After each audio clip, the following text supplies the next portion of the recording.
Hello बच्चों, आज हम कक्षा दूसरी हिंदी पाठ 7वां मेरी किताब करेंगे। माँ ने वीरू को एक संदेश देकर अपनी बहन के पास भेजा। बच्चों, इस लड़की का नाम वीरू है और इसकी माँ ने इसको अपनी बहन के पास भेजा है। क्या लेकर? एक संदेश।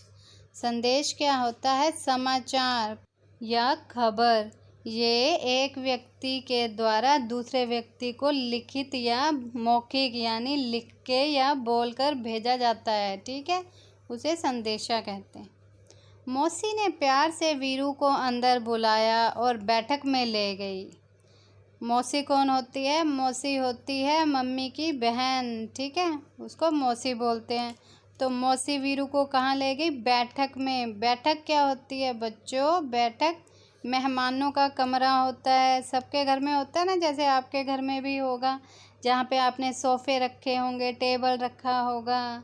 ठीक है, उसको बैठक बोलते हैं, मेहमानों का कमरा। बैठक में कदम रखते ही वीरू अचरज से ठिठक गई। तो कमरे में जाते ही वीरू हैरान हो गई। अचरज का मतलब है हैरान, और ठिठक गई मतलब रुक गई, मतलब कि वो कमरे में जाते ही हैरान होकर वहीं रुक गई। उसने सोचा, बाप रे, इतनी सारी किताबें। उसने देखा चारों ओर किताबें ही किताबें। वो हैरान हो गई कि मेरी मौसी के पास इतनी सारी किताबें हैं। वहाँ नीचे से ऊपर तक किताबों से भरे खाने वाली 2 लंबी दीवारें थीं। बच्चे खाने बोलते हैं। ये देखो, ये रैक में जो ये शेल्फ्स बनी हैं, इनको खाने बोलते हैं। और ये देखो, एक दीवार ये और एक दीवार ये, तो दोनों दीवारें ऊपर से नीचे तक किताबों से भरी हुई थी। वह आंखें फाड़े देखती रही। तो बच्चों, आंखें फाड़े देखती रही का मतलब है हैरान होकर वो बड़ी बड़ी आंखें खोलकर देख रही थी। कौन? वीरू। क्या देख रही थी? कि कितनी सारी किताबें हैं। अंत में उसने साहस करके पूछा, क्या आपके पास बच्चों के लिए भी किताबें हैं? साहस करना, हिम्मत करना। तो बाद में उसने हिम्मत करके अपनी मौसी से पूछा कि इसमें बच्चों के लिए भी कोई किताबें हैं? मौसी ने कहा, हाँ, ये देखो, ये वाला खाना और ये वाला। वीरू ने हैरानी से कहा, इतनी ढेर सारी किताबें? मेरे पास तो इतनी किताबें नहीं हैं। तो उसकी मासी ने बोला कि ये और ये वाले खाने में बच्चों की किताबें हैं। तो वीरू ने हैरान होकर बोला कि मेरे पास तो इतनी किताबें नहीं हैं। मौसी ने कहा, यदि तुम चाहो तो मैं पढ़ने के लिए तुम्हें कुछ किताबें दे सकती हूँ। तुम्हें किस तरह की किताबें सबसे अधिक पसंद हैं? तो उसकी मौसी उसको पूछती है, अगर तुम कोई बुक पढ़ना चाहती हो तो मैं तुम्हें दे दूँगी, मगर तुम्हें कैसी किताबें अधिक पसंद हैं? वीरू ने धीरे से कहा, मुझे मालूम नहीं। मौसी ने एक किताब निकालकर वीरू को पकड़ाई और कहा, तुम ये किताब पढ़कर देखो। तो उसकी मौसी ने एक बुक निकाल दी और बोला, ये लो वीरू, ये तुम पढ़ के देख लो। वीरू घबराकर पीछे हटी और बोली, बाप रे, ये तो बहुत मोटी है। तो बच्चों, वीरू घबरा गई और बोली, अरे बाप रे, ये तो बहुत मोटी किताब है, ये नहीं मैं पढ़ सकती। मौसी ने सुझाव दिया, अच्छा, तो फिर शायद ये वाली ठीक रहेगी। फिर उसकी मौसी ने कोई और बुक निकाल दी। सुझाव क्या होता है? सुझाव होता है बच्चों सलाह। तो बच्चों, उसकी मौसी ने कोई और बुक लेने की सलाह दी उसे। वीरू बोली, ये बहुत बड़ी है, मेरे बस्ते में नहीं आएगी। बस्ता होता है बैग, स्कूल का बैग। तो वीरू बोलती है, ये तो बहुत बड़ी बुक है, ये तो मेरे बैग में आएगी ही नहीं। मौसी ने एक तीसरी किताब दिखाई, और इसके बारे में क्या ख्याल है? तो उसकी मौसी ने एक और बुक दिखाई उसको और पूछा, अब इसके बारे में क्या ख्याल है? बच्चों, ख्याल होता है विचार, कि इस बुक के बारे में अब तुम्हारा क्या विचार है? वीरू ने किताब के पन्ने पलटे और ये फैसला किया, इसमें पढ़ने के लिए बहुत कम है, इतनी छोटी छोटी तस्वीरें, और ये किताब बहुत पतली है। तो वीरू ने किताब ली और उसके पन्ने आगे पीछे किए और देखा कि इसमें पढ़ने को भी कम है और छोटी छोटी तस्वीरें हैं और पतली भी है, ये ठीक है। मौसी ने कहा, वीरू, मुझे तो लगता है कि मैं तुम्हारे लिए किताब नहीं चुन सकती। तो उसकी मौसी कहती है कि मैं तो तुम्हारे लिए बुक नहीं छांट सकती, बच्चों, चुनना होता है छांटना, जहाँ बहुत सारी चीज़ें पड़ी हों उसमें से किसी एक चीज़ को छांट कर निकालना। ऐसा करना, अगली बार जब तुम आओ तो अपने साथ एक फुट्टा लेती आना। तो उसकी मौसी बोलती है कि अगली बार जब तुम आओगे वीरू, एक फुट्टा ले आना। फुट्टा क्या होता है बच्चों? फुट्टा बोलते हैं स्केल को, जो लंबाई नापने के काम आता है। ठीक है।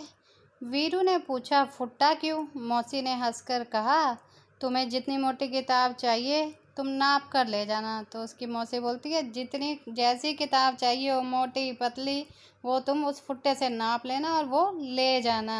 उसकी मौसी उसको मजाक कर रही थी। ठीक है ना। वीरू ने माँ के भेजे हुए कागज़ को मेज पर रखा और भाग खड़ी हुई। वीरू मौसी की बात सुनकर उसने जो माँ ने संदेश भेजा था वो कागज़ उसने मेज पर रखा और वहाँ से चली गई। तो बच्चों, ये हमारी वीरू की कहानी ख़त्म हो गई। तो आगे अब हम इसके प्रश्न उत्तर करेंगे। किताबें ही किताबें, बाप रे इतनी किताबें! क्या तुमने भी बहुत सारी किताबें एक साथ देखी हैं? कहाँ? तो बच्चों, आपने देखी हैं इतनी सारी किताबें? हाँ, देखी हैं। कहाँ पर देखी हैं? हमने पुस्तकालय में देखी हैं, यानी लाइब्रेरी में देखी हैं बहुत सारी किताबें। और कहाँ पर देखी हैं? और किताबों की दुकान पर, वहाँ पर भी बहुत सारी किताबें होती। तो बच्चों, हम इसका उत्तर लिखेंगे, हाँ मैंने बहुत सारी किताबें एक साथ देखी हैं पुस्तकालय में और किताबों की दुकान पर। तुम्हारे बस्ते में भी बहुत सारी किताबें होंगी। उन सभी किताबों में से तुम्हारी मनपसंद किताब कौन सी है और क्यों? तो आपको बताना है कि आपकी फेवरेट बुक कौन सी है।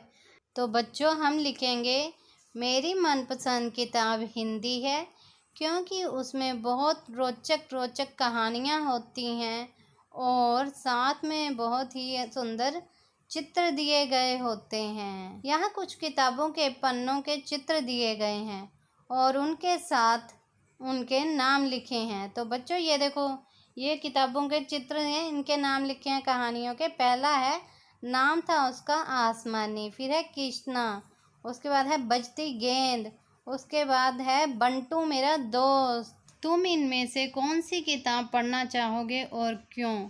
तो बच्चों, आपको बताना है कि आप इनमें से कौन सी किताब पढ़ना चाहते हो और क्यों। ठीक है। तो आप लिख सकते हो, मैं इनमें से बजती गेंद किताब पढ़ना चाहूँगा, क्योंकि मुझे गेंद के साथ खेलना अच्छा लगता है। और इस कहानी के नाम से लग रहा है जैसे ये कोई जादुई गेंद है जो बजती रहती है। नाप तोल।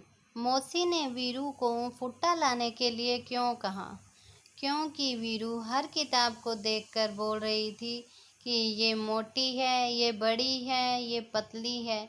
इसलिए मौसी ने वीरू को कहा कि तुम फुट्टा लेकर आना और अपनी पसंद की किताब नाप कर ले जाना।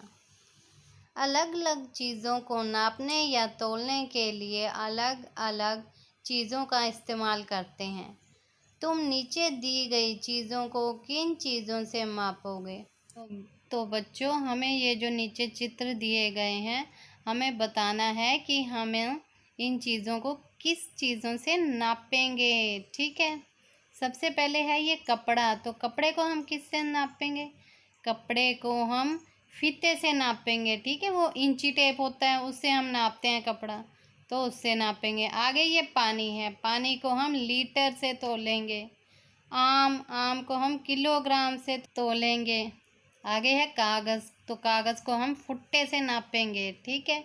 आगे है मेज, तो मेज को हम किससे नापेंगे? इसको भी हम फीते से नापेंगे। ठीक है। कपड़े को इंच टेप या फीते से, आम को किलोग्राम तोलने वाला बाट, मेज को इंची टेप या फीते से, कागज़ को फुट्टे से, पानी को लीटर से। आओ खेलें अंताक्षरी। तो बच्चों, आगे हम अंताक्षरी खेलेंगे। अब तक तो तुमने बहुत सारे शब्द सीख लिए होंगे। आओ शब्दों की अंताक्षरी खेलें, देखें तुम कितने शब्द बना पाते हो। शुरुआत हम करते हैं। तो बच्चों, यहाँ पे हमें शब्दों की अंताक्षरी खेलनी है। ठीक है। हमें शब्द बनाने हैं। तो सबसे पहले लिखा है किताब, तो किस पे ख़त्म हुई किताब? ब पे। तो ब से क्या बना? बंदर। बंदर किस पे ख़त्म हुआ? र पे। र से क्या बना? रस्सी। तो रस्सी किस पे ख़त्म हुई? सी पे। तो हम बनाएंगे आगे सीता। तो सीता किस पर ख़त्म हुआ? ता पर। तो ता से बनेगा ताकत। ताकत किस पे ख़त्म हुआ? त। तो बनेगा तरबूज। आगे क्या आएगा? जलेबी। फिर बीरबल। ठीक है बच्चों। पसंद नापसंद। वीरू को मौसी ने किताबें चुनने के लिए कहा तो वह नहीं चुन पाई। तुम्हें अपनी पसंद की चीज़ें चुनने को कहा जाए तो तुम कौन कौन सी चीज़ें चुनोगे? तो बच्चों यहाँ पर अपनी पसंद की चीज़ें लिखनी हैं। तो आप लिखो गेंद, गुड़िया, चॉकलेट, वीडियो गेम, खिलौने, मिठाई। तो बच्चों हमारा ये पाठ पूरा हो गया। अगर आपको ये समझ आया हो तो प्लीज़ मेरी वीडियो को लाइक करें और मेरे चैनल को सब्सक्राइब करें। Thank you.